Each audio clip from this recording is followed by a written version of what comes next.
Hello, જય શ્રી કૃષ્ણ. કેમ છો બધા? આશા કરું છું કે બધા મજામાં હશો, પોતાના ઘરે શાંતિથી રહેતા હશો. ઓકે, સો આડાવડી કોઈ પણ વાત કર્યા વગર આપણે આપણા ગોલ પર ફોકસ કરીએ. સો હું આજે જે વિડીયો બનાવી રહી છું એ એડિટિંગ કેવી રીતે કરવી તમારા વિડીયોઝમાં કે જેને યુટ્યુબમાં તમારે અપલોડ કરવો હોય એના માટેનું છે. સો મારા બહુ બધા ફ્રેન્ડ્સ છે, ફેમિલી મેમ્બર્સ છે કે જે લોકોને યુટ્યુબમાં આવવું છે, યુટ્યુબમાં વિડીયોઝ અપલોડ કરવા છે, જે લોકો પાસે કન્ટેન્ટ છે, ક્રિએટિવિટી છે, બટ એ લોકો એમ કહે છે કે આપણે તો નાના માણસો કહેવાય, આપણા વિડીયોઝ કોણ જોવાનું છે. વસ્તુ એ છે કે તમારી પાસે કન્ટેન્ટ છે, ક્રિએટિવિટી છે, બટ તમને વિડીયોને કેવી રીતે પેશ કરવો, કેવી રીતે એને બતાવવું એ નથી આવડતું.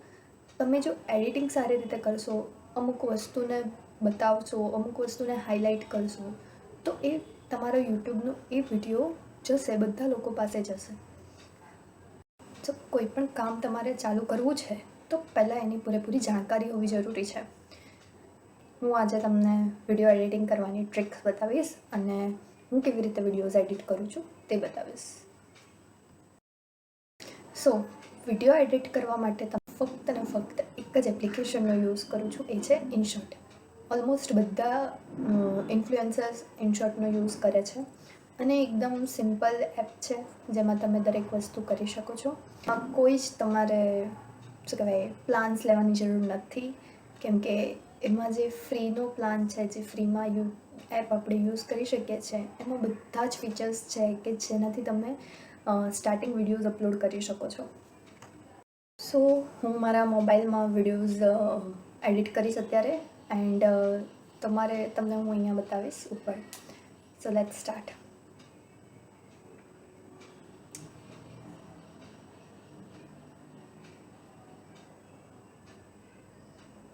સો હું વિડીયોઝના આઇકોન ઉપર ક્લિક કરીને એમાંથી તમારા ફોનમાં રહેલા કોઈ પણ વિડીયોઝને ક્લિક કરી શકો છો.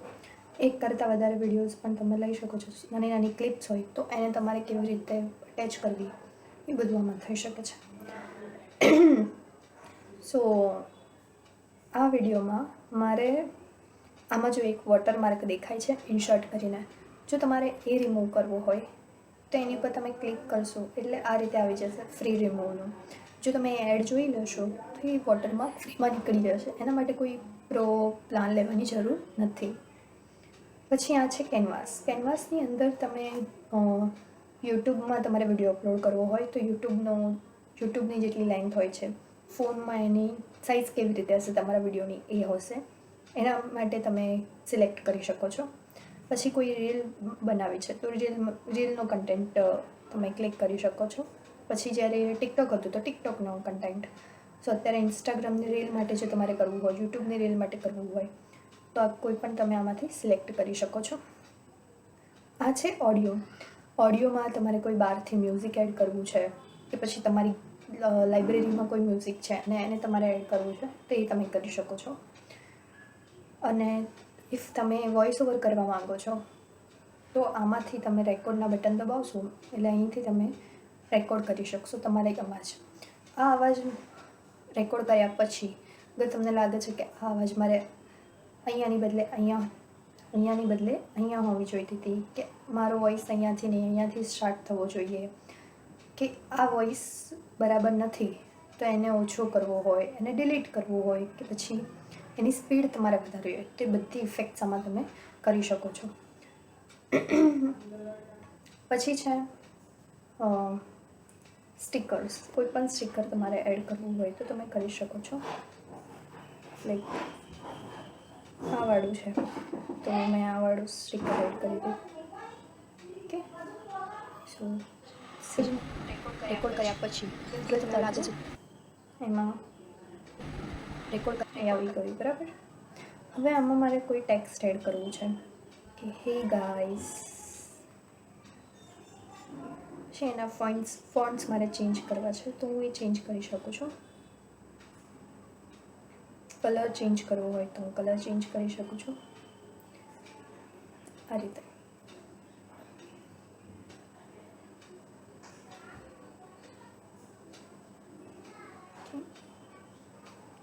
હવે ટેક્સ્ટ એડ થઈ ગયું. હવે મારે ઇફેક્ટ એડ કરવી છે. તો ઇફેક્ટની અંદર આમાં આવશે એઆઈ ઇફેક્ટ. એઆઈ ઇફેક્ટની અંદર અમુક લોકો કહે છે કે અહીંયા તમારા ફેસની અને તમારા આખા બોડીની આજુબાજુ જે લાઇનિંગ્સ આવી જતી હોય છે, કોઈને ખબર નથી હોતી કે કેવી રીતે એડિટ કરવી. તો આમાં ઇફેક્ટ્સની અંદર તમે જશો એટલે આ લાઇન આવી જશે. તો આવી રીતે તમે લાઇન એડ કરી શકો છો. આમાં અલગ અલગ ફીચર્સ છે, કોઈ પણ તમે યુઝ કરી શકો છો. પછી છે ફિલ્ટર. તો કોઈ પણ તમે ફિલ્ટર યુઝ કરવા માંગતા હો તો એ કરી શકો છો, બટ બની શકે ત્યાં સુધી એકદમ નોર્મલ તમારો જે વિડીયોનું જે છે ફીચર એ જ રાખવાનું. વધારે પડતું ફિલ્ટર પણ સારું નહીં, એ સારું નથી લાગતું વિડીયોઝની અંદર. અગર કોઈ શોર્ટ છે, કોઈ ડાન્સ વિડીયો છે તો ઠીક છે, અદરવાઇઝ તમે જો નોર્મલ આવી રીતે વિડીયોઝ બનાવી રહ્યા છો તો એમાં એટલું બધું ફિલ્ટર લગાવવાની જરૂરત નથી.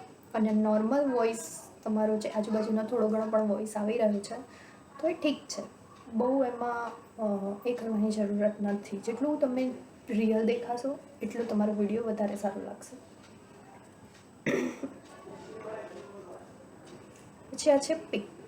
આની અંદર અત્યારે જે રીતે હું તમને બતાવી રહી છું અહીંયા ઉપર, એ રીતે તમારે જો વિડીયોને બતાવવો હોય, તમારા વિડીયોની અંદર કોઈ ક્લિપ બતાવી છે તો તમે આ રીતે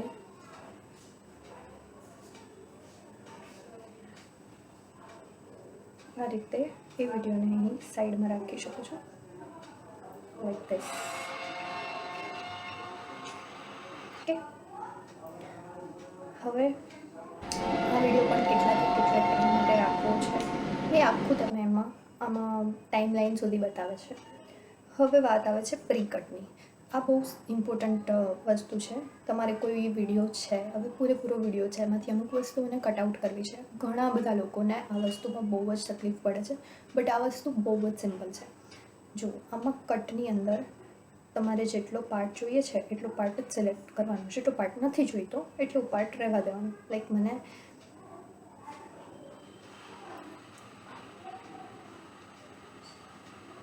આટલો જ પાર્ટ જોઈએ છે, આગળનો પાર્ટ નથી જોઈતો તો આમ રાખીશ. અહીંયાથી મને આટલો જ પાર્ટ જોઈએ છે તો મને આટલો જ રાખીશ. તો એટલું મારું કટ થઈ જશે.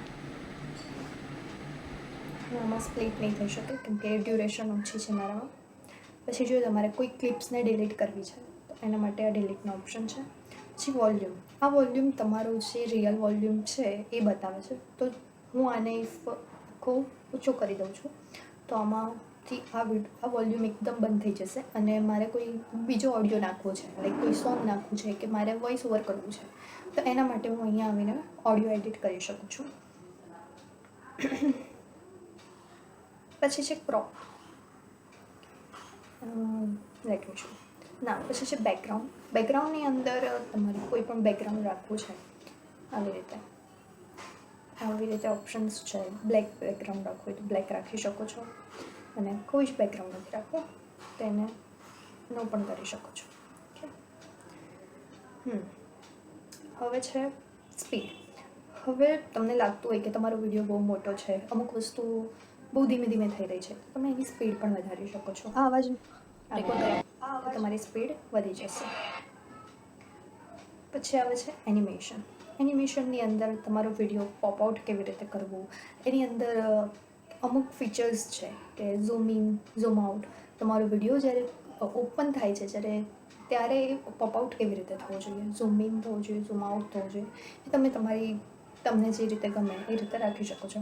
એમાં ઘણા બધા ફીચર્સ છે અને આ બહુ જ મસ્ત વસ્તુ છે. ઘણી બધી જગ્યાએ આ વસ્તુ બહુ જ ચાલી રહી છે. પછી છે એઆઈ કટ. હા, તો નથી કંઈ કામનું. જે ક્રોપ છે, તો ઇફ તમારા વિડીયોમાં તમને લાગે છે કે આ વસ્તુ નથી બતાવવા દેવી તો હું એ વસ્તુને કટ આઉટ કરી શકું છું. કટ આઉટ કેવી રીતે કરવું અહીંયામાં છે. પછી જો તમારે ખાલી તમારું ફેસ જ આવવા દેવું છે અને પાછળનું બેકગ્રાઉન્ડ નથી આવવા દેવું તો તમે એને કટ આઉટ કરી શકો છો. સો કટ આઉટ કરશો તો એ આવી રીતે આવી જશે, પાછળ આખું બ્લેક બેકગ્રાઉન્ડ આવી જશે. ઓકે, પછી છે માસ્ક. તમે માસ્ક કરશો તો જેટલો તમારે પાર્ટ બતાવવો છે એટલો જ પાર્ટ બતાવી શકશો. લાઈક અમુક વિડીયોઝમાં તમારે અમુક વસ્તુ પોપ આઉટ થતી બતાવી હોય કે અમુક વસ્તુને હાઇલાઇટ થતી બતાવી હોય ત્યારે તમે આ વસ્તુને કરી શકો છો. પછી છે ઓપેસિટી, એટલે તમારો face okay, so this is how you can edit. પછી હજી એક વસ્તુ છે, અહીંયા આવી રીતે અલગ અલગ સ્ટીકર્સ આપેલા છે કે હમણાં મેં જે રીતે આવી રીતે સ્ટારવાળા વિડીયોઝ સ્ટારવાળા સ્ટીકર્સનો યુઝ કર્યો એ આમાંથી મેં કર્યો છે.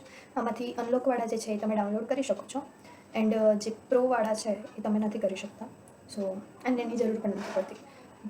જેટલી વસ્તુનો યુઝ હોય છે એટલું આમાં ફ્રીમાં મળી જાય છે, અને બહુ જ સિમ્પલ અને ઇઝી યુઝ એપ છે. Okay, so that's it. I hope તમને આ વિડીયોમાંથી ઘણી જાણકારી મળી હશે. મને જેટલી પણ જાણકારી હતી કે જે રીતે હું તમને હેલ્પ કરી શકું યુટ્યુબ વિડીયોઝને અપલોડ કરવામાં કે યુટ્યુબ વિડીયોઝને એડિટ કરવામાં, તે મેં બધું જ જણાવી દીધું છે કે હું કેવી રીતે મારા વિડીયોઝને એડિટ કરવાનું પ્રેફર કરું છું. અને આઈ થિંક આ ઇનશોર્ટ એપ્લિકેશન સિવાય બીજી કોઈ એપ્લિકેશનની તમને જરૂરત નથી. ઇફ તમને લાગે કે તમારી પાસે કોઈ ક્રિએટિવિટી છે, કોઈ કન્ટેન્ટ છે, તો પ્લીઝ તમે વિડીયોઝ લો, એને એડિટ કરો. અને એડિટ કરવું બહુ જ સિમ્પલ વસ્તુ છે ગૃહિણીઓ માટે, કે પછી કોઈ કામ કરતી લેડીઝ હોય, બટ ઇફ એમને અલગ વસ્તુ ચાલુ કરવી છે બાજુમાં, તો એ આ કરી શકે છે. Okay, thank you so much મારો વિડીયો જોવા માટે, અને આઈ હોપ તમને આ વિડીયો યુઝફુલ રહ્યો હોય. Thank you so much. By.